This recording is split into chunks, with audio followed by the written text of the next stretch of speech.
So we'll go one at a time, one question at a time, and get through as many people as possible. We got about 5-ish minutes with each of these guys. So let's start out with Dan Hope from 11 Warriors. Dan.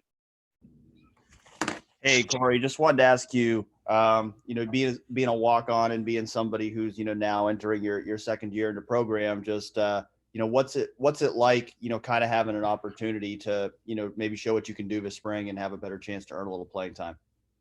It's a lot better this year compared to last year. Last year we got caught up with COVID, didn't necessarily have a spring ball to get out and show what I could do. But this year, now that COVID is starting to come to an end, or we're getting the back half of it, we have a spring ball now. So it's good to finally get out there and try to prove myself and see what I can do. Try to find a way to get on the field. All right, let's go next to Nathan Baird, Cleveland.com. Hey, Corey, a year ago at this time, Cade Stover was just making the transition into the tight end group. I'm just curious what sort of progress you've seen from him over the past year, and why, I guess from your perspective, that's a difficult position to maybe transition to mid-career. He's gotten a whole lot better. He just got off of COVID, so he's getting back in. And I think today they had him at 75% back at it. But he stepped up a lot. He's starting to get the playbook down and everything. But it is very difficult going from linebacker, where you're trying to get off the blocks, to tight end, where you're having to make the blocks, get out on routes and catch the ball. So I think he's progressed a lot. He's come a long way. Next up, we'll go to Bill Rabinowitz. Bill? Corey, can you just kind of describe the process by which you decided to come to Ohio State? Probably might have been programs where you would have been assured of more playing time. So I wanted to go somewhere that I could get in the spring. I didn't want to wait until next fall. I kind of want to go somewhere in the spring to learn the playbook and try to prove myself. And the only two colleges that accepted in the spring was Ohio State and Florida State. And then Florida State, they just had fired Willie Tabbert. I think that's his last name. And he got fired and let go. So that whole staff was going to be cleaned out. And we basically just had all our marbles in a jar at Ohio State and prayed about it. And Lord bless me with this opportunity. Thank you. Yes, sir. Alrighty, next we'll go to Austin Ward. Austin?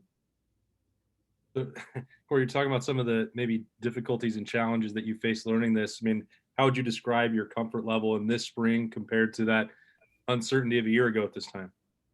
That's a great question. I feel a lot more, I wouldn't necessarily say comfortable. I feel a lot more confident, I guess you could say, is a better way to put it.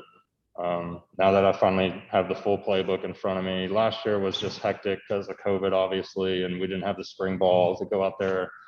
I like to learn plays running through them. I can't just have a playbook in front of me and just learn it like that. So run through the plays out there this year is getting a lot better.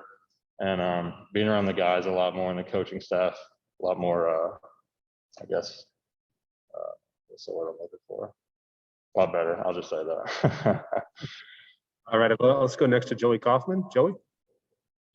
Corey, when you had to transfer here, you went from a situation where you were on scholarship to having to walk on. Did you have just any apprehension about sort of that change for you? Not a whole lot changes. The only necessarily thing that changes is you got to make the most of every opportunity you get. Because a walk-on, you don't really get that many opportunities to prove yourself. So you got to step up to the plate the second your name is called, and you got to make the most of it. So. All right, let's go next to Patrick Murphy. Patrick. Corey, when we talked to Coach Wilson a couple weeks ago, he said that from watching you, there's probably a role for you in this offense. Could you kind of elaborate on what you're doing, how you're kind of fitting in with this group of tight ends? I'd probably necessarily say probably close to goal line stuff, I would say. Goal line and run blocking stuff. I'm more of a wide tight end and not necessarily a H. We got faster, lighter guys than me to get out there and move better. So more of a hand down tight end. All right, let's go next to Tim May. Tim? Yeah, more of a hand down tight end. Were you looking for the word comfortable more than anything else a while ago? That would have helped. It's been a long time since I've had an interview like this. Sorry.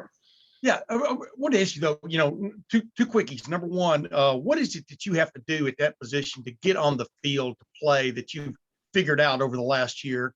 And then number two, who have you been going against on the other side of the ball that's caught your eye? I'm talking about from a pass rush standpoint or just a run blocking standpoint. Who you have who's standing out as in terms of tough to root out of there? It all boils down to trusting your technique, trusting your coaching. Your coach teaches you the steps and the technique and the hands and how to shoot them, and it's all about you to finish it. It's your job to take what you see on the film to the practice.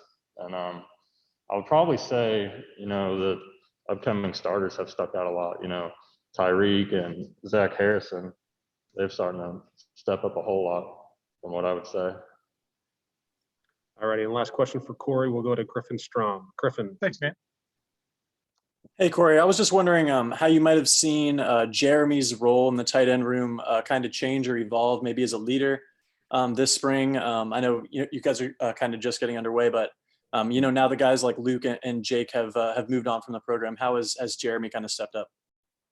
He's a leader. He's one of the best that's ever come through here, and we're trying to give him the ball a whole lot more. He can do a lot of great things when the ball is in his hands. So trying to get more throws to him, get more routes, I guess, the route tree open up for him.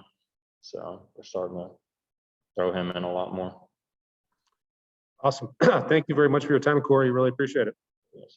Thank you.